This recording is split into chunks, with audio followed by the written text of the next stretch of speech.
यदि वहां पर प्राण प्रतिष्ठा कार्यक्रम कर रहा है या फिर किसी विग्रह को स्थापित कर रहा है और शंकराचार्यों को उसमें नहीं दिख रहा है कि इसमें शास्त्र सम्मतता है, तो उनका तो धर्म और कर्तव्य है यही बताना कि कहाँ पर शास्त्र सम्मतता है कि नहीं। तो आपके अंदर इतनी भावना है अपने धर्म के लिए, अपने समाज के लिए, कि आप जाएं और शंकराचार्य के पास जाकर के बोलें कि क्या शास्त्र सम्मत नहीं है, मैं बताइए गुरुदेव। कान को कैसे भी पकड़िए, कहीं से भी पकड़िए, आंसर यही आएगा कि शंकराचार्य का विरोधी होते हुए आप स्वयं को राम भक्त तो क्या, सनातनी तो क्या, आस्तिक तो क्या, धार्मिक तो क्या, मनुष्य भी सिद्ध नहीं कर पाएंगे।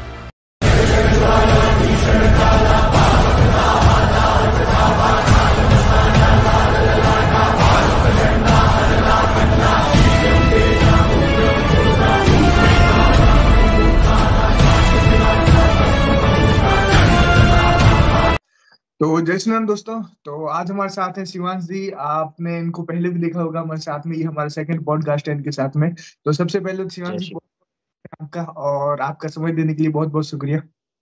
जी आपको भी जय श्री राम। जय श्री राम। तो जितने भी दर्शक हैं, आप सभी लोगों ने आजकल सोशल मीडिया पे एक काफी चीज देखी होगी, जैसे कि अभी राम जन्मभूमि का जो प्राण प्रतिष्ठा हुई है, उसमें काफी चीजें बोली जा रही हैं शंकराचार्य जी को भी लेके। अगर आप देखेंगे तो हमारे धर्म के प्रधान आप बोल सकते हैं, सबसे हाईएस्ट पदाधिकारी जो चारों शंकराचार्य जी हैं, वो चारों ही वहां पे उपस्थित नहीं थे, और उनके कारण भी थे। अब कई लोग उससे रिलेटेड, मतलब कुछ पार्टी विशेष या फिर नेता विशेष को सपोर्ट करने के चक्कर में शंकराचार्य जी के ही विरोध में जा रहे हैं। तो उसी के ऊपर बात करेंगे आज शिवांश जी के साथ में। जी शिवांश जी। जी देखिए, इस बारे में बात करने से पहले सर्वप्रथम मैं एक प्रकाश डाल दूं कि जो शंकराचार्य का पद होता है वो इसलिए है कि वो बताए कि कहाँ पर धर्म के अनुसार हो रही हैं चीजें और कहाँ पर धर्म के अनुसार नहीं हो रही हैं चीजें, कहाँ पर शास्त्रों के अनुसार हो रही हैं चीजें और कहाँ पर शास्त्रों के अनुसार नहीं हो रही हैं चीजें। तो शंकराचार्य जी राम मंदिर के विरोधी नहीं है, प्रभु श्री राम के विरोधी नहीं है। सबसे पहले तो हमें ये मैसेज जन जन तक पहुंचाने की बहुत आवश्यकता है। अब कैसे पता चलता है? राम सेतु का पूरा आंदोलन, राम सेतु को जब कांग्रेस ने सुप्रीम कोर्ट में याचिका दायर की थी कि राम सेतु का कोई अस्तित्व नहीं है, ये मैन मेड नहीं है, प्राकृतिक है, तो उसमें पूरा जो लड़ाई युद्ध लड़ी थी वो शंकराचार्यों ने लड़ी थी। उनके साथ और भी अन्य दल थे, मगर मुख्य भूमिका उसमें शंकराचार्यों की थी। तो राम सेतु को बचाया गया।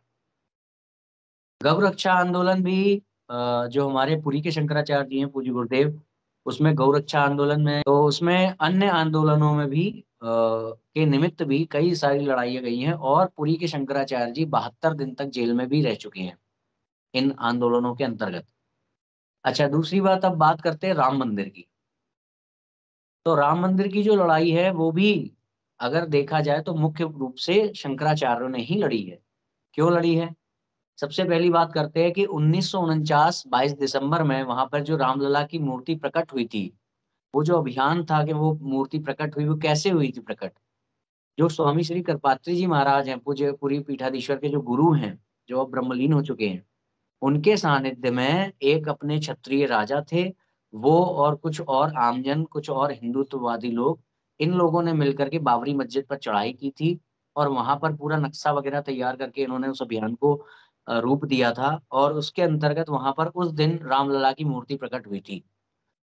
तो ये सारी चीजें लोग नहीं जानते हैं संभवतः। इसके बाद जो पूरी लड़ाई लड़ी गई है, आप सुप्रीम कोर्ट के आदेश भी देखेंगे तो उसमें चिन्हित किया गया है कि किन किन की गवाही के आधार पर ये फैसला आया है। तो उसमें शंकर परंपरा के जो हमारे आचार्य हैं, तत्कालीन जो आचार्य थे, वर्तमान में जो ज्योतिषपीठ के शंकराचार्य के रूप में जाने जाते हैं, स्वामी अभिमुक्तेश्वरानंद जी।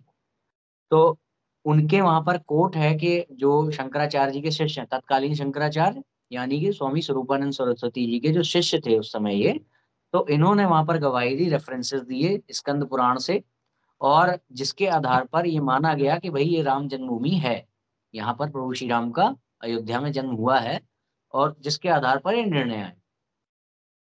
तो ये सारी चीजें हम अनदेखा नहीं कर सकते। अब अगर हम कोई राजनीतिक व्यक्ति, मैं किसी पार्टी विशेष का या व्यक्ति विशेष का विरोध नहीं कर रहा हूँ, कोई भी राजनीतिक व्यक्ति यदि वहां पर प्राण प्रतिष्ठा कार्यक्रम कर रहा है या फिर किसी विग्रह को स्थापित कर रहा है और शंकराचार्यों को उसमें नहीं दिख रहा है कि इसमें शास्त्र सम्मतता है, तो उनका तो धर्म और कर्तव्य है यही बताना कि कहाँ पर शास्त्र सम्मतता है कि नहीं। तो वो बोलेंगे, उनको कोई व्यक्तिगत विरोध नहीं है उस कार्यक्रम से। अगर व्यक्तिगत विरोध होता उस कार्यक्रम से तो वो लड़ाई क्यों लड़ते, राम मंदिर की लड़ाई क्यों लड़ते, क्यों गवाही देने जाते अगर वो राम के विरोधी होते। अर्थात वो विरोधी किसी के नहीं है, उनका कार्य है, उनकी ड्यूटी है, उनका कर्तव्य है ये बताना कि कहाँ पर शास्त्र सम्मत चीजें हो रही हैं और कहाँ कहाँ पर नहीं हो रही। अगर नहीं हो रही है तो वो वहां पर उपस्थित नहीं हो सकेंगे, क्योंकि उनका उपस्थित होना अपने आप में एक सनातन समाज के लिए एक प्रमाण है कि भाई शंकराचार्य उपस्थित थे, जिनके अवलोकन के अंतर्गत ये कार्यक्रम संपन्न हुआ। इसलिए यह प्रमाण माना जाता है कि वहां पर जो है सब कुछ शास्त्र सम्मत हुआ। अगर वो भी शास्त्र सम्मतता का ध्यान नहीं रखेंगे तो फिर कौन रखेगा।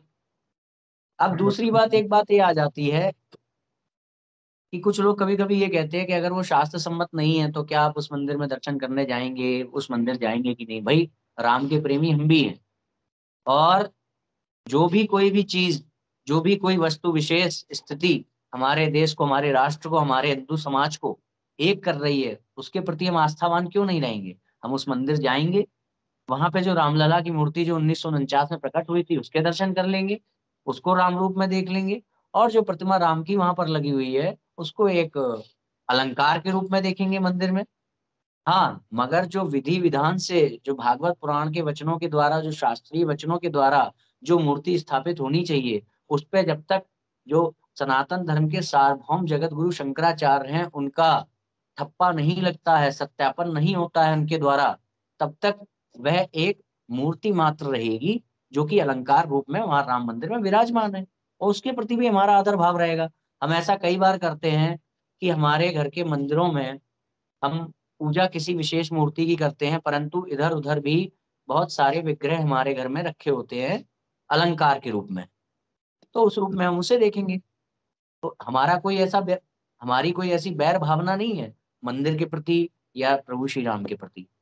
अब एक बात ये आती है कि कुछ लोगों का ऐसा कहना है कि क्या भगवान का सत्यापन क्या आचार्यों के द्वारा किया जाएगा।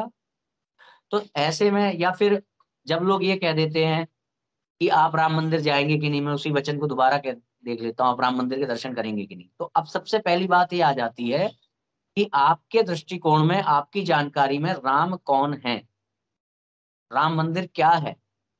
अगर आपके दृष्टिकोण में राम वे हैं जो वाल्मीकि रामायण से प्रतिपादित होते हैं, जिनका वेदों में वर्णन हो रहा है, जिनका सनातन शास्त्रों में जगह जगह वर्णन है, अगर आप उस राम की बात कर रहे हैं तो उस राम के मंदिर हम जाएंगे।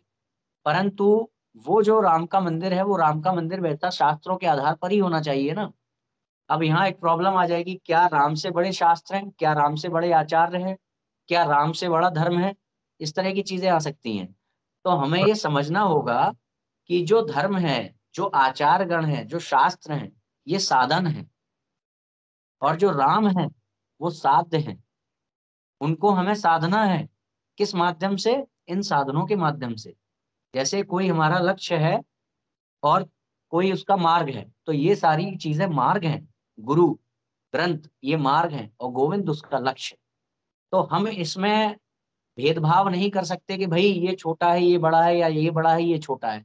इसमें से कोई भी चीज अगर ऊपर नीचे होगी तो हमारा जो लक्ष्य है मोक्ष या भगवत प्राप्ति, वो कॉम्प्रोमाइज हो जाएगा। अब जैसे कि जब ये बात आती है कि भगवान बड़े हैं कि शास्त्र बड़े हैं, भगवान बड़े हैं कि आचार्य बड़े हैं, तो बात ये आती है कि भगवान विष्णु ने गौतम बुद्ध के रूप में अवतार लिया 10वां, और उन्होंने आकर के कहा कि वेदों को मत मानो। अब हम क्या करें, वेदों को मानेंगे या नहीं मानेंगे। तो उस दृष्टि में तो हमने वेदों को ही माना। तो सनातन उसी को कहते हैं जो किसी देश काल परिस्थिति में जन्मा हुआ नियम नहीं है, जो सिद्धांत नहीं है, वो सनातन सिद्धांत है, वो सनातन धर्म है। तो अथर्ववेद में इसकी परिभाषा दी गई है। तो सनातन उसी को कहते हैं जो किसी देश काल परिस्थिति में नहीं जन्मा है, उसका नाम सनातन है।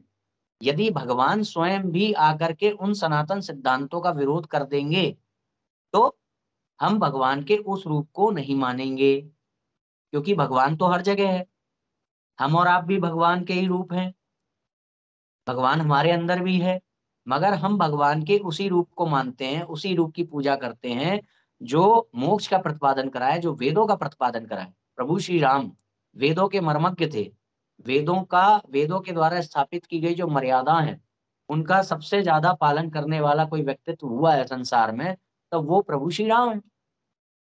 अब प्रभु श्री राम को कहा गया है रामो विग्रहवान धर्मः, वाल्मीकि रामायण 3:37-13। और इसका अर्थ क्या हुआ कि यदि हम अपने धर्म के प्रति समर्पित हैं, अडिग हैं, हिल नहीं रहे हैं, तो इसका अर्थ है कि हम राम के प्रति समर्पित हैं, अडिग हैं, हिल नहीं रहे हैं। तो इसका अर्थ क्या हुआ कि आज अगर कोई व्यक्ति ये कह रहा है कि आप राम के प्रति इतना समर्पित क्यों हो, जैसे आज तक ने भी एक न्यूज निकाली थी इस प्रकार की कि आप राम के आज के टाइम में शास्त्रों के लिए इतना ज्यादा कटिबद्ध तरीका, इतना ज्यादा प्रतिबद्ध नहीं रहना चाहिए। तो इसका अर्थ क्या हुआ कि वो आज तक वाले ये कह रहे हैं कि आज के समय में इतना ज्यादा राम के प्रति समर्पित नहीं रहना चाहिए। और मंदिर किसका बना रहे हैं? राम का। प्राण प्रतिष्ठा किसकी हो रही है? राम की। मगर अप्रत्यक्ष रूप से क्या कह रहे हैं? राम के प्रति इतना समर्पित आज के टाइम में नहीं होना चाहिए। अच्छा, दूसरी एक बात ये आ जाती है कि गूढ़ अर्थों को ना जानते हुए, केवल सतही बातों पर ध्यान देते हुए निर्णय कर लेना कि भाई शंकराचार्य राम विरोधी, हिंदुत्व विरोधी हैं। मैं एक प्रश्न पूछना चाहता हूँ, शंकराचार्य जी बागेश्वर वाले भी कह चुके हैं, देवकीनंदन ठाकुर भी कह चुके हैं, अमित शाह जी भी कह चुके हैं, नरेंद्र मोदी जी भी कह चुके हैं, योगी योगी आदित्यनाथ जी भी कह चुके हैं कि शंकराचार्य जी जो सर्वोच्च पद है सनातन धर्म में वो है शंकराचार्य का पद। तो शंकराचार्य जी यदि किसी उससे विरोध कर रहे हैं, किसी कार्यक्रम में नहीं जा रहे हैं, किसी कार्यक्रम में होने वाली विधि विधान पर आपत्ति जता रहे हैं और आपको ऐसा लग रहा है कि आप सही से कर रहे हैं, तो क्या आपका कर्तव्य नहीं होता है एक पुत्र होने के नाते पिता के पास जाना और उन्हें यह ढांढस दिलाना कि आप आइए पिताजी, सब कुछ शास्त्र सम्मतता से ही होगा। आप आइए पिताजी, आप चिंता ना करिए, हम शास्त्रों का ध्यान रख रहे हैं। आपको संभवतः किसी ने कोई गलत सूचना दे दी है, हम ऐसे से ऐसे कर रहे हैं, ऐसे से ऐसे नहीं कर रहे हैं। तो इस प्रकार का कोई भी प्रयास किसी की तरफ से नहीं किया गया। इसका अर्थ क्या है कि राम को कोई मतलब नहीं है कि वशिष्ठ आए या ना आए। उसको मतलब इससे है कि मैंने वशिष्ठ को बता दिया है, अब वशिष्ठ आते हैं तो आए, उनकी 100 बार कहेंगे कि गरज हो तो आए, अन्यथा ना आए। दूसरी बात, इस पिता और पुत्र के व्यवहार के बीच में अपनी रोटियां सेकने वाले लोग, जिनको ना ही धर्म का कुछ पता है, ना ही सनातन सिद्धांतों का कुछ पता है, ना ही ये पता है कि ये धर्म आपके पास तक आया कैसे, कुछ नहीं पता है। केवल किसी एक व्यक्ति या पार्टी विशेष के प्रति अपना समर्थन दिखाने के लिए उल्टा सीधा बोलना शुरू कर दिया शंकराचार्य जी के लिए, उस आचार के, उस परंपरा के लोगों के लिए। तो वो क्या कर रहे हैं इस तरीके से? सबसे पहले तो मोदी विरोध वो स्वयं कर रहे हैं, क्योंकि मोदी जी ने अभी तक ऑफिशियली कोई भी वक्तव्य दिया क्या शंकराचार्य जी के ऊपर, कोई टिप्पणी की? नहीं की। योगी जी ने कोई टिप्पणी की? योगी जी ने कहा कि कोई भी योगी जी ने प्रत्यक्ष रूप से तो टिप्पणी नहीं की, पर उन्होंने ये अवश्य कहा कि कोई भी आचार धर्माचार राम से बड़ा नहीं है। बात तो यही है ना कि क्या जिस राम की आप बात कर रहे हैं वो गुरु गोविंद और ग्रंथ, वो गुरु और ग्रंथ के द्वारा प्रतिपादित होने वाला राम है या फिर किसी व्यक्ति विशेष के द्वारा प्रतिपादित होने वाला राम है? जैसे कि मैंने एक पुस्तक पढ़ी थी माधवाचार्य शास्त्री जी की, उसमें उन्होंने उल्लेखित किया है कि राम का जो अर्थ है पर्शियन भाषा में, उसमें राम का अर्थ लिया जाता है नौकर। तो अब यदि कोई राम को उस रूप में विराजित कर रहा है तो क्या हमें वहां पर भी जाकर के श्रद्धावान होना चाहिए, आदर भाव प्रकट करना चाहिए? इसका अर्थ क्या है कि राम जब हमारे जो सनातन शास्त्र हैं, सनातन सिद्धांत हैं, उनके द्वारा जब कहीं पर ख्यापित होंगे तो वो राम राम है। अन्यथा कोई व्यक्ति मजार में जाकर के यदि राम जी की मूर्ति स्थापित कर देगा और उनको धनुष पकड़ा देगा और उनके नीचे जो है राम लिख देगा, तो क्या हम वहां पर जाकर के उनकी पूजा अर्चना करने लगेंगे क्या? या फिर आप यही बात समझ लीजिए कि इसको थोड़ा और विकृत कर लीजिए। अभी शंकराचार्य जी ने, कुछ गुरुदेव ने ये कहा कि भाई वहां पर जो है ऐसा ऐसा होगा तो मैं वहां क्या करूंगा जाकर के। क्योंकि उन्होंने बराबर। यही बात स्पष्ट की कि जब शास्त्रों का ध्यान नहीं रखा जा रहा है तो मुझे वहां खड़ा क्यों किया जाए, मैं वहां प्रमाण क्यों दूं जा करके, ये सर्टिफिकेशन क्यों दूं जा करके। तो अब बात यह है कि इसको थोड़ा और विकृत करके सोचते हैं। यदि वहां पर प्रभु श्री राम के हाथ में धनुष ना हो, गदा हो, और वो सवारी कर रहे हो शेर की, तो क्या हम उसे राम मानेंगे? और जिस मंदिर में वो मूर्ति स्थापित हो रही है उसे हम राम मंदिर मानेंगे? इसका अर्थ क्या है कि जब हम सनातन शास्त्रों को नजरअंदाज करते हुए, सनातन सिद्धांतों को ध्यान ना देते हुए, सनातन धर्म के सर्वोच्च आचार्यों की बात पर ध्यान ना देते हुए किसी मंदिर को स्थापित कर रहे हैं, तो इसका अर्थ है कि वो किसी व्यक्ति विशेष के द्वारा उद्भाषित किया जाने वाला मंदिर है, वो हमारे सनातन शास्त्रों के द्वारा उद्भाषित राम मंदिर नहीं है। तो हम जब हम मुझसे कोई ये बात पूछता है कि आप राम मंदिर जाओगे कि नहीं, मैं बिल्कुल कहूंगा मैं जाऊंगा, क्योंकि वो मंदिर हमारे हिंदू समाज की एकता का प्रतीक है। वो मंदिर हमारे सनातन धर्म का प्रतीक है, मैं बिल्कुल जाऊंगा, आस्थावान होकर के जाऊंगा। पर उस विग्रह को एक अलंकार के रूप में देखूंगा जो ख्यापित हुआ है, और उस विग्रह को जो प्रकट हुए थे रामलला, उसको एक देव विग्रह के रूप में देखूंगा। अब बात ये आती है कि कुछ ऐसे सवाल भी हो जाते हैं कि अब तक शंकराचार्य कहाँ थे जब वो टेंट में थे।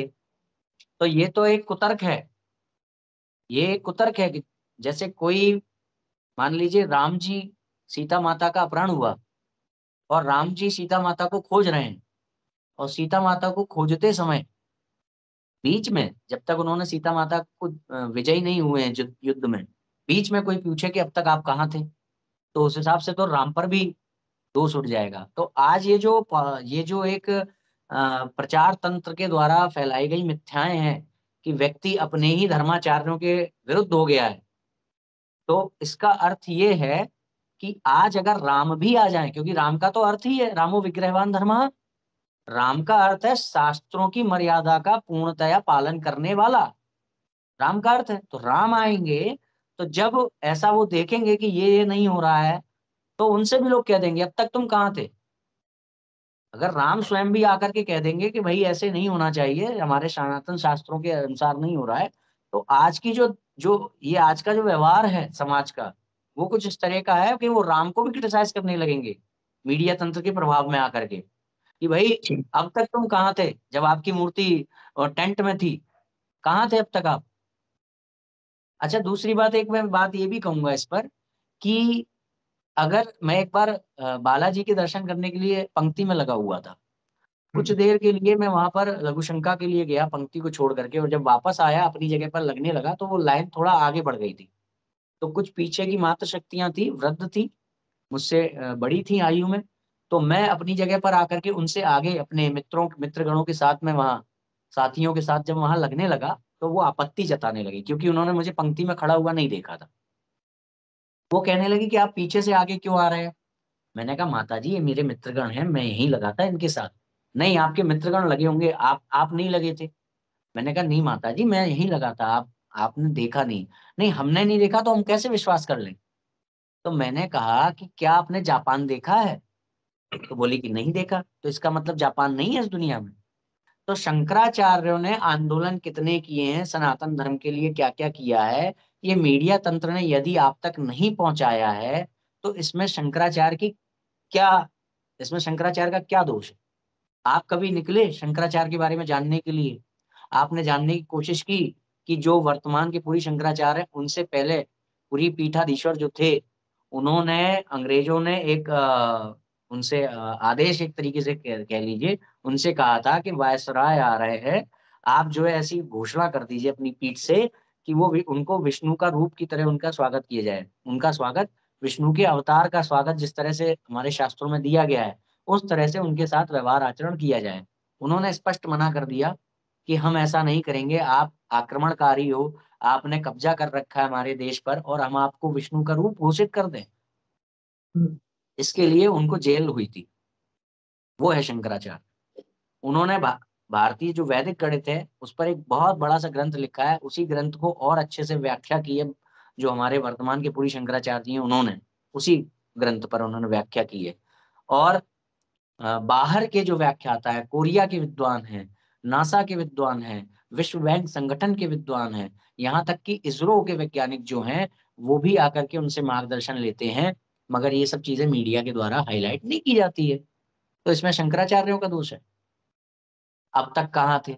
अच्छा, पूरे भारतवर्ष में, पूरे वर्ष जो शंकराचार्य हैं, वो पूरे भारतवर्ष में भ्रमण करते रहते हैं, क्योंकि उनको मालूम है कि संशयात्मा विनश्यति। अगर सनातन धर्म के प्रति जो संशय व्याप्त है लोगों के मन में कि विष्णु बड़ा है कि शिव बड़ा है, साकार होते हैं भगवान के निराकार होते हैं भगवान, कि अद्वैत को माने कि अद्वैत को माने, ज्ञान और भक्ति में कौन बड़ा है, ये सारे संशय हैं जो हर हिंदू के मन में है। और स्पष्ट लिखा हुआ है कि यदि आपके मन में संशय है तो आपका जीवन कभी सुखी नहीं हो पाएगा। तो आपके जीवन के सुख के लिए, आपकी भगवत प्राप्ति के लिए जो शंकराचार्य हैं वो पूरे भारतवर्ष में भ्रमण करते हैं, इसलिए कि आपकी शंका का समाधान कर सके और आप अपने धर्म के प्रति समर्पित हो सके। परंतु ये सब बातें मीडिया पहुंचाती है क्या? सुप्रीम कोर्ट में आप शंकराचार्य जी का वक्तव्य सुनिए, आपको ऐसा लगेगा कि मुझे आज कुछ ऐसा पता लगा जो आज से पहले मुझे पता नहीं था, और इसको मैंने सुन करके मैं तृप्त हो गया। आपकी आत्मा जो है वो पोषित हो जाएगी। ऐसे ऐसे उनके वक्तव्य हैं, ऐसे ऐसे उनके संभाषण हैं, बड़े बड़े शैक्षणिक, बड़े बड़े विधिक संस्थानों में। पर ये सब चीजें हाईलाइट नहीं है मीडिया में। अब मीडिया में हाईलाइट नहीं है तो इसमें एक सन्यासी का क्या दोष? जब शंकराचार्य जी को, पुरी के शंकराचार्य जी को गद्दी मिली थी, तो उन्होंने जो अपना सिंहासन है जो उन्हें मिलता है, और जो शंकराचार्य गण, जो शंकराचार्य के पद पर होते हैं आचार्य, वो अपने साथ लेकर के उस सिंहासन को चलते हैं और जहां भी सभा होती है वहां उसी सिंहासन पर बैठते हैं। मगर पुरी के शंकराचार्य जी ने अपना वो जो सिंहासन है वो त्याग रखा है। जब तक भारतवर्ष में गौ हत्या बंद नहीं होगी, तब तक मैं अपना सिंहासन ग्रहण नहीं करूंगा। तो ये क्या त्याग नहीं है? ये तप नहीं है? ये अहंकार के भूखे हैं। अभी कुछ दिन पहले पहले रामभद्राचार्य जी, उन्होंने कुछ आपत्तिजनक टिप्पणियां भी कर दी शंकराचार्य पर, कि शंकराचार्य, चारों शंकराचार्यों में से ऐसा कोई संस्कृतज्ञ नहीं है जो मेरे सामने 5 मिनट टिक पाए। और हमने फिर श्रृंगेरी मठ के जो इस समय के शंकराचार्य हैं उनका वीडियो डाला, उसमें वो कम से कम आधे घंटे संस्कृत में ही बातें कर रहे हैं आपस में। और दूसरी बात यह है कि रामभद्राचार्य जी का सम्मान मैं भी करता हूँ, पर कुछ ऐसी चीजें हैं जो रामभद्राचार्य जी की वाणी को संशयपूर्ण बना देती है। जैसे कुछ समय पहले रामभद्राचार्य जी ने इस्कॉन के लिए ये कहा था कि भाई इस्कॉन एक विदेशी संस्था है, इस्कॉन ये राम 12 कला के और कृष्ण 16 कला के ऐसा करती भी है, वो ऐसा भेद करती है। मैं खुद इस्कॉन के सेशंस में गया हूँ उनके बारे में पता करने। तो मैंने एक दिन यही सवाल पूछा था लखनऊ के जो अध्यक्ष है मंदिर के, उनके सेशन में पूछा था, ऑनलाइन सेशन में जूम पर जो ऑर्गेनाइज किया जाता है, उसमें मैंने पूछा था कि मैं हरे कृष्ण का मंत्र जो पढ़ता हूँ वो राम के प्रति देख करके करता हूँ, राम के प्रति समर्पित होकर के करता हूँ, कृष्ण के प्रति, कृष्ण को मैं ये सोचता हूँ कि ये राम में ही विराजमान है। तो मैं राम जी के विग्रह के लिए समर्पित होकर के हरे कृष्ण मंत्र का जाप करता हूँ। तो उनके ये वचन थे मुझसे, उन्होंने कहा कि अगर आप ऐसा कर रहे हैं ना तो आपको 2 महीने में पता लग जाएगा। क्या पता लगेगा? इसका अर्थ यह है कि कृष्ण की बजाय यदि कोई राम की तरफ समर्पित है तो उसके साथ कुछ विपत्ति होगी, उसके साथ कुछ बुरा होगा, गलत होगा, ये कह रहे हैं। मेरे सामने एक महिला ने उनसे पूछा, ये इस्कॉन के वो हैं जो पदाधिकारी हैं, मैं किसी अनाधिकृत व्यक्ति की बातें नहीं करता हूँ। तो इस्कॉन के इस्कॉन से इनसे ही, अपर में श्यामदास जी से किसी महिला ने पूछा कि भाई ये हरे कृष्ण में किसका, कौन से शब्द का क्या मतलब है? तो पहले इन्होंने बताया कि हरे का मतलब राधा और कृष्ण का मतलब कृष्ण। और आगे चल करके फिर हरे का मतलब राधा, आगे चल करके इन्होंने राम का अर्थ पता है क्या बताया? राम का अर्थ है बलराम। राम का अर्थ राम नहीं है, राम का अर्थ है बलराम। कुछ कुछ इस्कॉन वाले आप सर्च करेंगे तो कुछ इस्कॉन वाले ऐसे कहेंगे कि होता बलराम है, आप राम भी मान सकते हो। ऐसा क्यों कह रहे हैं वो? राम का अर्थ राम क्यों नहीं ले रहे हैं वो? आज राम का इतना जो, राम जी का, प्रभु श्री राम जी का जो प्रचार प्रसार इतना हो रहा है, पूरी दुनिया में उनका डंका बज रहा है, तो आज देखिए इस्कॉन के भी रुख बदल गए, वो राम की भक्ति करने लगा है। मगर मैं उस समय भी जानता था इस्कॉन को जब वो ये कहते थे मेरे जानने वालों ने मुझे पेपर पेन लेके समझाया था कि राम जो है 12 कला के हैं, वो पूर्ण नहीं है, और कृष्ण पूर्ण है, राम अपूर्ण है। 16 कला के हैं कृष्ण, कृष्ण श्रेष्ठ है, उनकी भक्ति करो, राम की भक्ति मत करो। वही इस्कॉन है जो आज इतना सब देख रहा है कि अगर राम की हवा में नहीं चले, अब अभी भी भेद किया राम और कृष्ण में, तो हम लोग डिफीट खा जाएंगे, मतलब उनका जो भी सिस्टम हो तो उसमें वो बराबर। पीछे रह जाएंगे। तो आज राम ऐसा कर रहा है, आज के इस्कॉन वाले ऐसा कर रहे हैं। पर यदि आप गूढ़ता से उनका अध्ययन करेंगे, उनके प्रवचनों में जाएंगे, उनकी मीटिंग्स में जाएंगे, तो आपको पता चलेगा कि वो भेद करते हैं राम और कृष्ण में। तो इन भेदों को कौन शांत करेगा? एक राम भक्त को जब सुनाई देगा कि नहीं साहब, राम की भक्ति करने पर आपको, आपके साथ गलत हो जाएगा, राम का अर्थ राम नहीं है बलराम है, तो इन संशयों को कौन शांत करेगा? इन संशयों को शांत करेगा सनातन धर्म का सार्वभौम आचार पद पर विराजमान होने वाला आचार्य, जिसको कहते हैं जगत गुरु शंकराचार्य। वो इन संशयों का समाधान करते हैं। तो तो यही सारी बातें हैं कि आज मैं बस इसको ऐसे ही कहूंगा कि शंकराचार्य जी ने जो इस कार्यक्रम पे आपत्ति जताई कि भाई ये चीजें हैं, तो यदि आपकी चीजें सही हैं तो आप, क्योंकि यदि आप मानते हो कि शंकराचार्य जी धर्माचार्य के पद पर हैं, तो आपको ये मानना होगा कि धर्म से राजनीति होती है, राजनीति से धर्म नहीं होता है। धर्म के अंतर्गत राजनीति है, धर्मानुसार राजनीति राजनीति कहलाएगी, और अगर धर्मानुसार राजनीति नहीं होगी तो वो अनीति कहलाएगी। तो धर्म से राजनीति है, आप स्वयं उनके अधीन रह चुके हैं, आप जानते हैं कि शंकराचार्य कौन होते हैं, सब कुछ है। तो यदि आपको ऐसा लगता था कि उनको कोई गलतफहमी है, उनको ठीक नहीं लग रही है कोई प्रोसेस, कोई विधि, तो आप जाकर के उनको आश्वस्त कर सकते हैं कि हमें बताइए क्या चीजें हैं जो हम बदल सकें, या हमें बताइए कि कहाँ गलत हो रहा है, हो सकता है कोई आपको गलतफहमी हो। ऐसा कोई प्रयास नहीं किया गया। अब बात आती है उनकी, जो इस मामले का फायदा उठाते हैं अपने व्यूज के लिए, जिसके लिए भी। भाई देखिए, हमने जिस पर भी आज तक बात की है, हमने मुस्लिम्स पे बात की, इस्लाम पर बात की, हमने इस्लाम के स्कॉलर्स से सबसे पहले बात की। ऐसा ना हो कि हम कोई वक्तव्य दे दे पढ़ करके, और वो वक्तव्य वो लोग मानते ना हो, स्कॉलर्स उनके जो व्याख्याता है। इसी प्रकार से हमने इस्कॉन के बारे में बात की, तो ऐसा ना हो कि उनके अधिकृत लोग उन बातों से डिनाइड कर दें। तो इसलिए पहले उनसे सत्यापित किया कि आपके ग्रंथों का जो अर्थ हम ले रहे हैं वही अर्थ आप भी लेते हैं, क्योंकि केवल ग्रंथ से किसी का अर्थ नहीं निकाला जा सकता।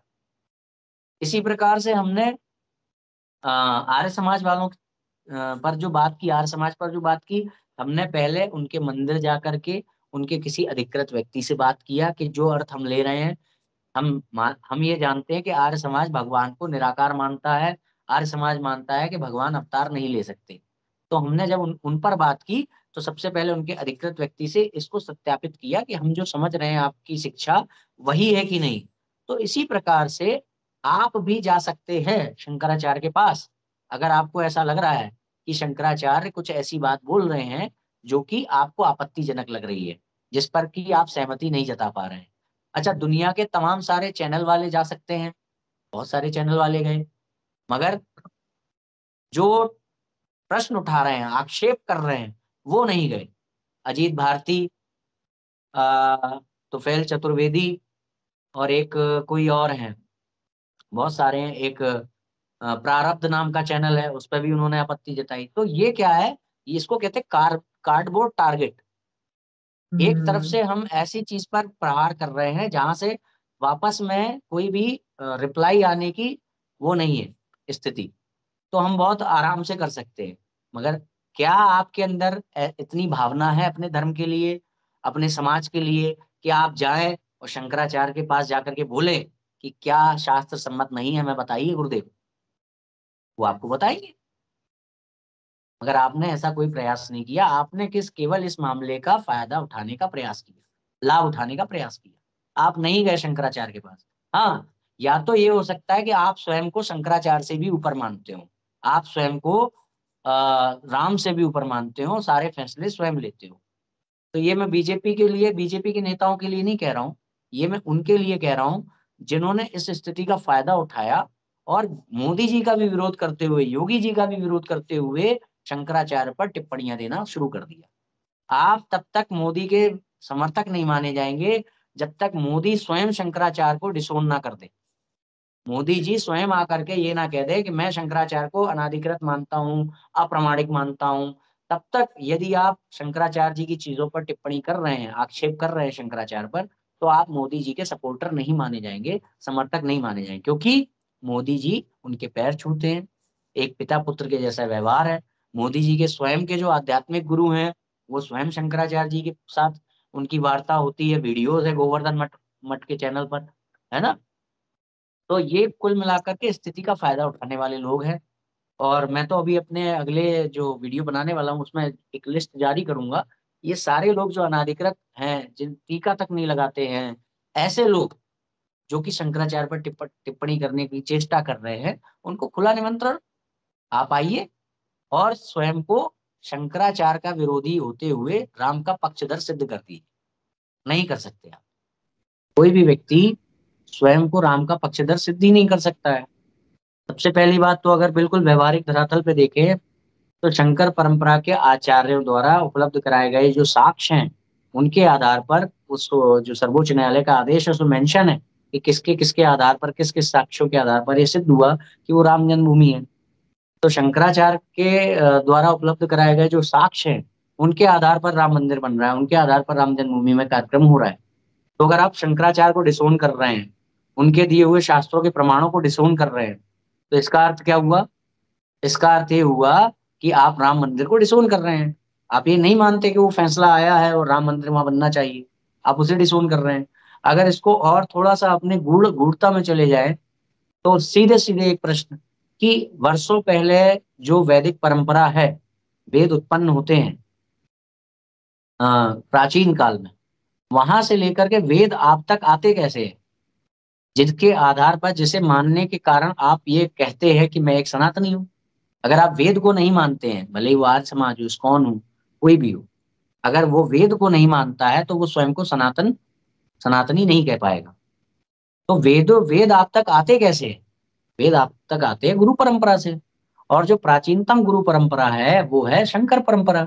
विष्णु भगवान ने स्वयं ज्ञान दिया ब्रह्मा जी को, ब्रह्मा जी ने ज्ञान दिया वशिष्ठ जी को। इस तरह से 10वें नंबर पे आदि शंकराचार्य जी आए, उन्होंने 4 पीठों का निर्माण किया। उन्होंने, अच्छा, इसको कोई अगर ना भी माने कि वो विष्णु भगवान से लेकर के, जैसे आर्य समाज पुराणों को नहीं मानते, मगर फिर ये बात आ जाएगी कि जिस समय कोई नहीं था, नास्तिकतावाद फैल रहा था, बौद्ध दर्शन फैल रहा था, उस समय भी व्यवहारिक धरातल पे, पुराणों को मत मानिए, आदि शंकराचार्य जी ने रक्षा की, धर्म को पुनर्स्थापित किया।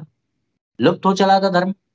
तो कुल मिलाकर के कान को कैसे भी पकड़ लीजिए, आज के टाइम में जो हमें धर्म का स्वरूप प्राप्त हुआ है वो शंकराचार्य से प्राप्त हुआ है। अगर हम ये हम अगर हम अविश्वास व्यक्त करते हैं शंकर परंपरा के प्रति, शंकराचार्य जो आदि शंकराचार्य हैं, उन्होंने अपने ग्रंथ में लिखा है कि मेरी गद्दी पर बैठने वाला मुझ शिव का रूपी मान है। अगर हम आज उनकी गद्दी पर बैठे हुए आचार्य के प्रति भाव व्यक्त कर रहे हैं कि भाई आदि शंकराचार्य की बात अलग थी, मगर आज के जो शंकराचार्य हैं वो ऐसे से ऐसे हैं, बिना जाने, बिना कुछ कोई भी प्रयास किए, और हम इस तरह के वक्तव्य दे रहे हैं, तो हम अविश्वास जता रहे हैं आदि शंकराचार्य जी के प्रति। क्योंकि उन्होंने तो लिखा ना कि भाई मेरी गद्दी पर बैठने वाला जो सन्यासी है वो मुझ शिव का रूप ही मान्य होगा। तो अगर हम नहीं मान रहे हैं उनको उनके जैसा, तो हम किसके प्रति अविश्वास कर रहे हैं? आदि शंकराचार्य जी के प्रति। और आदि शंकराचार्य के कारण आपको आपका जो वैदिक वांग्मय है वो प्राप्त हो सका है, अन्यथा लुप्त हो जाता, भले ही आर्य समाज भी क्यों ना हो। तो इसका अर्थ क्या हुआ कि आज के वर्तमान के जो शंकराचार्य हैं उनके प्रति अविश्वास प्रकट करने का मतलब है आदि शंकराचार्य के प्रति भी अविश्वास प्रकट करना। आदि शंकराचार्य जी के प्रति अविश्वास प्रकट करने का मतलब है जो आज हमें हमारा वैदिक वांग्मय है, सनातन धर्म ग्रंथ है जो प्राप्त हुए हैं, तो उनके प्रति अविश्वास प्रकट करना। और इन शास्त्रों के प्रति अविश्वास प्रकट करने का अर्थ है कि इन शास्त्रों के द्वारा उद्भाषित होने वाला सनातन धर्म, इन शास्त्रों के द्वारा प्राप्त होने वाले प्रभु श्री राम का मंदिर, प्रभु श्री राम की प्राण प्रतिष्ठा, इन सभी चीजों के प्रति अविश्वास प्रकट करना। तो फिर शंकराचार्य का विरोध करने वाला क्या क्या स्वयं को सनातनी कह सकता है? अगर कह सकता है तो वो आए सामने और खुद को सैद्धांतिक धरातल पर शंकराचार्य का विरोधी होते हुए सिद्ध करे कि मैं सनातनी हूं। नहीं कर पाएगा। और इसीलिए क्योंकि वो कर नहीं पाएंगे, मगर उनको अपने जो व्यूज हैं या उनको अपना जो टीआरपी है वो चलानी है, इसीलिए वो सामना नहीं करेंगे, दूर रह करके बातें करेंगे। और सौदागर मूवी थी ना, उसमें एक डायलॉग था राजकुमार का, आपने देखी हो तो, कि सांप और बिच्छू शेरों को काटा नहीं करते, दूरी दूर से रेंग के निकल जाते। तो ये जितने भी टिप्पणी करता है, दूर रह करके जो आक्षेप कर रहे हैं, ये वही है। क्योंकि इन्हें मालूम है, इन्हें ज्ञात है अच्छी तरह से कि शंकराचार्य का सामना मैं नहीं कर सकता, इसीलिए दूर रह करके टिप्पणी कर सकते हैं। घोषणा कर देंगे आइए शास्त्रार्थ करिए, अरे भाई वो क्यों आए? आप जाइए ना शास्त्रार्थ करने। कुछ लोग ये सवाल भी उठाते हैं कि भाई आदि शंकराचार्य जी ने तो शास्त्रार्थ की वो परंपरा बनाई थी कि जगह जगह जाओ शास्त्रार्थ करो, तो क्या आज उस तरह का राजतंत्र है? भाई उस समय तो राजतंत्र था, सौधनवा साथ में रहते थे। आज के टाइम में शंकराचार्य जी शास्त्रार्थ करने जाएंगे और बिल्कुल अपरोक्ष परोक्ष रूप से अगर वो शास्त्रों की चीजों को बताएंगे, तो क्या वो एक सन्यासी हैं? वो क्षत्रिय नहीं है। बल उन्हें प्राप्त है। लोग कहते हैं कि उनकी तीसरी आंख कहाँ है। अरे भाई जब राम जी सीता माता को लेने जा रहे थे, तो उनकी वो जो दैवीय शक्तियां थी वो कहाँ है? एक ही मिनट में ले आते सीता जी को। केवल अपने अंतर्यामी हैं राम जी तो राम जी को उस हिसाब से तो केवल मन से पता लगाना चाहिए था, और सीधे रावण के यहाँ से सीता माता का पता लग जाता, ज्ञात हो जाता, और वो अपनी चमत्कारिक शक्तियों से सीता माता को ले आते। तो क्या हमें रामायण का स्वरूप मिलता? तो यदि वो कुछ करेंगे तो उसकी वो कारण होंगे, यदि वो कुछ नहीं करेंगे तो उसके भी कारण होंगे। तो आप ये टिप्पणी नहीं कर सकते हैं गुरुओं पे, आचार्यों पे, भगवान के स्वरूपों पर कि आप भैया आपके अंदर इतनी शक्ति है तो वो ऐसा क्यों नहीं कर देते। भगवान भी कहते हैं यदा यदा हि धर्मस्य ग्लानिर्भवति भारत अभ्युत्थानम धर्मस्य तदात्मानं सृजाम्यहम्। तो इसमें भी लोग टिप्पणी करने लगते हैं कि अगर भगवान इतना शक्तिशाली है, कुछ लोग हैं भौतिकवादी होते हैं जिनका भौतिकता की ओर झुकाव होता है, तो वो कहने लगते हैं कि भाई भगवान है, भगवान इतना अच्छे हैं, धर्म को चाहते हैं, तो वो क्यों नहीं आ रहे हैं? क्यों नहीं आके दुष्टों का नाश कर दे रहे हैं? क्योंकि ये जो खेल है संसार का, ये खेल के खिलाड़ी आप हो, भगवान नहीं है। भगवान इसके दृष्टा हैं, इस संसार के दृष्टा हैं, सुप्रीम एंजॉयर हैं। उन्होंने इसकी रचना इसीलिए की है कि वो इसको देख रहे हैं, वो एंजॉय कर रहे हैं। और इसके जो अंदर खेलने वाला खिलाड़ी है वो आप हो। वो उनकी अनुकंपा है कि कहीं कहीं पर वो देखते हैं कि जो मुझ तक आने का प्रयास कर रहा है उसको कष्ट है, तो वो आते हैं अपने अनुसार और वो जो है सहायता कर देते हैं। परंतु ये कर्तव्य आपका है कि आप धर्म की रक्षा करो। आपको भगवत प्राप्ति करनी है, उन्हें भगवत प्राप्ति नहीं करनी है। वो जहां है वो बैठे हैं, उनको कोई, वो अपूर्ण नहीं है, आप अपूर्ण हो। आप अपूर्ण हो। तो कहने का अर्थ क्या है कि ये जो तीसरे नेत्र वाली बात है, इसके पीछे कौन सी चीजें हैं जो वो नहीं कर रहे हैं? दैवीय शक्तियों का उपयोग कर रहे हैं कि नहीं कर रहे हैं? कर रहे हैं तो क्या आपको दिखाई दे रहा है कि नहीं दिखाई दे रहा? किस तरह से कर रहे हैं? तो उसके बहुत सारे समीकरण हो सकते हैं। तो इन बातों का उपास ना उड़ा करके हमें हमारे वैदिक वाङ्मय का ध्यान रखना चाहिए कि हमें हमारे जो वेद प्राप्त होते हैं वो कहाँ से प्राप्त होते हैं, जिसके आधार पर हम स्वयं को सनातनी कहते हैं, जिसके आधार पर हम स्वयं को राम भक्त कहते हैं, जिसके आधार पर हम राम मंदिर में प्राण प्रतिष्ठा करते हैं, वो हमें प्राप्त होते हैं परंपरा प्राप्त आचार से, और वो भी सार्वभौम गुरु परंपरा शंकर परंपरा से। तो आज उसके प्रति अनास्थावान होने का मतलब होता है अप्रत्यक्ष रूप से ये कहना, मैं राम को नहीं मानता, मैं राम मंदिर को नहीं मानता, मैं प्राण प्रतिष्ठा को नहीं मानता, मैं सनातनी नहीं हूं। और इसका अगर दूसरा पक्ष भी ले लें, ये सारी चीजें तो एक तरफ, शंकराचार्य का विरोधी होते हुए कोई ये सिद्ध नहीं कर सकता कि ईश्वर सर्वशक्तिमान है। ईश्वर सर्वशक्तिमान सिद्ध किए बिना कोई ये नहीं कह सकता, कोई ये सिद्ध नहीं कर सकता कि जो जो ईश्वर सर्वशक्तिमान नहीं है उसे प्राप्त करने के लिए आप जो है इस धर्म का पालन करो। तो जब तक ईश्वर सर्वशक्तिमान नहीं है तब तक धर्म का कोई अस्तित्व नहीं है। अब जब धर्म का अस्तित्व नहीं है तो ऐसे में किसी प्राणी का मनुष्य होना सिद्ध नहीं होता। जब धर्म नहीं है, जब माता बहन और पत्नी में अंतर करने का परिमाप नहीं है, हमारे पास नियम नहीं है, जो धर्म को नहीं मानता, तो उसके पास कारण नहीं है सामने खड़ी हुई 3 स्त्रियों में से कौन माता है, कौन बहन है, कौन पत्नी है, ये डिसाइड करने का।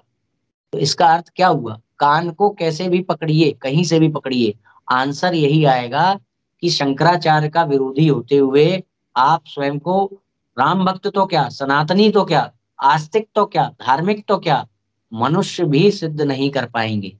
मनुष्य, आप पशु कहलाएंगे।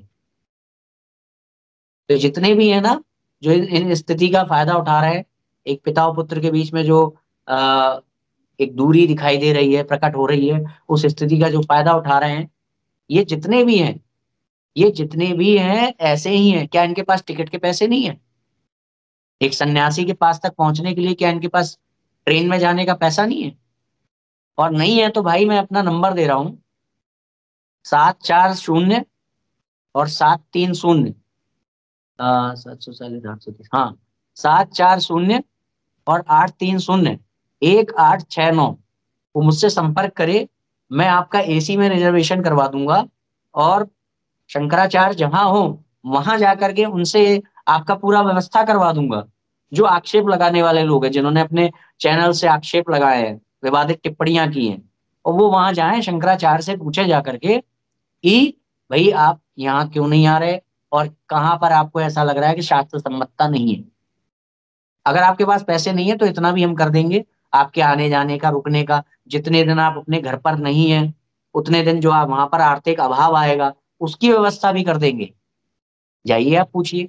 पर ये लोग नहीं आएंगे, ये लोग नहीं आएंगे, क्योंकि इनको मालूम है शंकराचार्य से टक्कर नहीं ली जा सकती। शंकराचार्य कौन होते हैं इनको अंदर से मालूम है, इसलिए ये दूर ही दूर से केवल आक्षेप लगाए।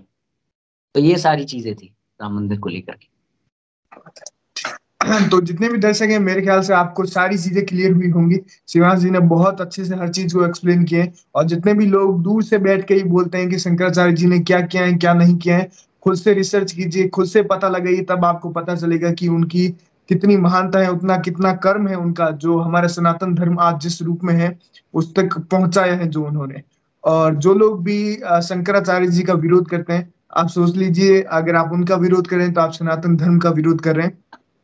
तो इन सब चीजों में बिल्कुल भी ना फंसिए। और जितने भी क्रिएटर्स हैं जो वीडियोस वगैरह बना रहे हैं उल्टी सीधी, वो भी थोड़ा सा सावधान हो जाए। अगर आपको कुछ प्रॉब्लम लगती है तो खुद जाके बात कीजिए। ऐसा नहीं कि अंधाधुंध बस वीडियोस बनाते जाइए बस व्यूज के लिए या फिर कुछ और लालच के लिए। तो सबसे महत्वपूर्ण चीज यही है कि आप अगर सनातन धर्म में बिलीव करते हैं, आप अगर खुद को हिंदू बोलते हैं, तो आपको पता होना चाहिए कि आप क्यों खुद को हिंदू बोल रहे हैं, किस तरह से जो वैदिक परंपरा है, वैदिक नियम है आप तक पहुंचे हैं, वो है शंकराचार्य जी। और उन्हीं की वजह से आज राम मंदिर और कितनी सारी चीजें, अगर आप बीजेपी विरोधी भी बोलेंगे उनको, तो उससे पहले आप देखिए जब राम सेतु के ऊपर भी बाधा आई थी, उस समय भी शंकराचार्य जी खड़े थे, जब कांग्रेस सरकार ने वो चीज किया था। तो कोई एक चीज के लिए नहीं, जो भी चीज है वो सिर्फ सनातन धर्म के लिए है, जो परंपराएं हैं उनको निभाने के लिए है। मैं एक बात जाने से पहले कहना चाहूंगा, जो शंकराचार्य को डिसोन करते हैं, जो लोग आक्षेप लगाते हैं, मैं उनसे बस एक बात पूछना चाहूंगा कि कल को देखिए आज क्या हुआ है कि एक ही शब्द के कई अर्थ निकलते हैं। ये बात हम पहले भी कर चुके हैं। अभी कुछ दिन पहले ही किसी ने राम जी को मांसाहारी सिद्ध करने का प्रयास किया था। यदि कोई व्यक्ति आपके धर्म का गलत अर्थ निकाल करके उसका दुष्प्रचार कर रहा है, तो आप उसको कैसे रोकेंगे? एक ही तरीका है रोकने का, प्रमाणिक आचार। जब कोई व्यक्ति कहेगा 2 और 2 4 नहीं होते, 5 होते हैं, तो हम उससे पूछते हैं आपने कहाँ से पढ़ाई की?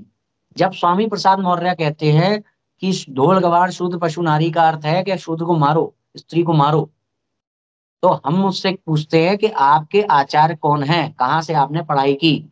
तो जब भी कोई व्यक्ति आपके धर्म का गलत अर्थ निकाल रहा होगा, तो उस समय उसकी बोलती बंद कराने के लिए आपको उससे प्रूफ मांगना होगा कि आपने ये पढ़ाई कहाँ से की। जो अर्थ आप बता रहे हो कि राम जी ने मांस खाया, रामायण का जो अर्थ आप बता रहे हो, ये अर्थ आपने कहाँ से जाना? उस समय आपको परंपरा प्राप्त आचार, और उसमें भी सार्वभौम आचार शंकराचार्य की आवश्यकता पड़ेगी। डॉक्टर जाकिर नायक आपसे पूछेगा, आप कहोगे कि नहीं राम ने मांस नहीं खाया, और डॉक्टर जाकिर नायक कहेगा राम ने मांस खाया, आप कहोगे नहीं वेदों में बलि प्रथा है, आप कहोगे नहीं, वेदों में मांस खाने के लिए नहीं कहा गया है, गाय को खाने के लिए नहीं कहा गया है, और डॉक्टर जाकिर नायक कहेगा कि कहा गया है। तो जब आप ये कहोगे कि नहीं कहा गया है, गाय को खाने के लिए नहीं कहा गया है वेदों में, तो डॉक्टर जाकिर नायक आपसे पूछेगा कि मेरी बात क्यों ना मानी जाए, तुम्हारी बात क्यों मानी जाए। आपके पास क्या जवाब होगा? तब आप ठोक के कहोगे भगवत गीता 4:2, ज्ञान प्राप्त हुआ परंपरा से। भगवत गीता 3:16, ज्ञान जो परंपरा प्राप्त ज्ञान के अनुसार चलते हैं उनको दुख नहीं मिलता है, और जो नहीं चलते हैं उनको दुख मिलता है। आप वहां बताओगे कि छांदोग्य उपनिषद में, मांडुक्य उपनिषद में लिखा हुआ है कि स्वयं अध्ययन ना करें, परंपरा प्राप्त आचार्यों के सानिध्य में अध्ययन करें। जहां से आपको वेद प्राप्त हुए वहीं से आपको अर्थ भी प्राप्त होगा, परंपरा से।